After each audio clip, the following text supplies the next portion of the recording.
आणि त्या आपल्या कर्माशी प्रामाणिक राहा.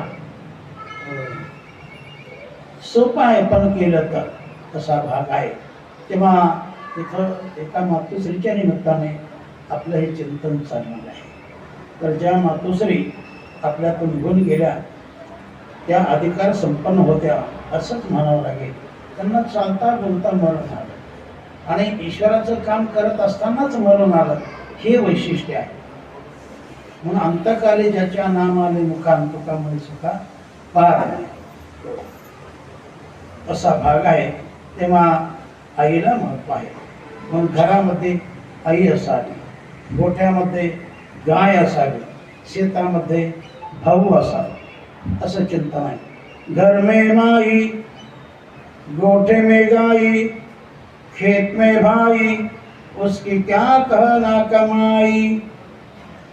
ज्याच्या गोठ्यामध्ये गाय आहे, ज्याच्या शेतामध्ये राबणारा आपला भाऊ आहे आणि ज्याच्या घरामध्ये आई कारभारी नाही, त्याचं चांगलं होत असतं.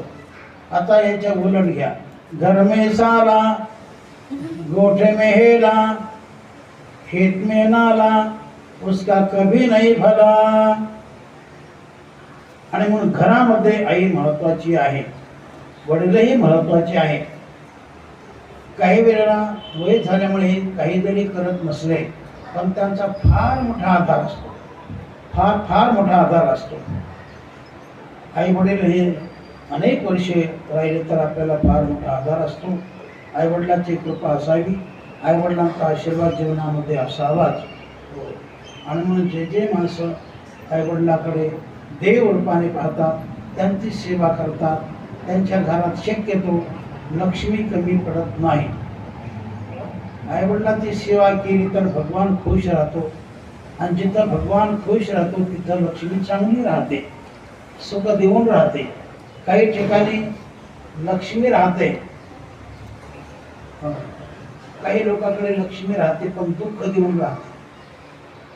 पण ज्याची इमानदारी चांगली आहे, प्रामाणिकपणा चांगला आहे, आईवडिलांची सत्य सेवा आहे, वरपांगी सेवा नाही, देव समजून जे सेवा करतात. कारण पुत्र त्यालाच म्हटलं, पिता स्वयमेव नारायण, माता प्रत्यक्ष लक्ष्मी आपण. ऐसे भावी ज्याचे भजन, सत्पुत्र जाणतो एक. सत्पुत्र कोण आहे?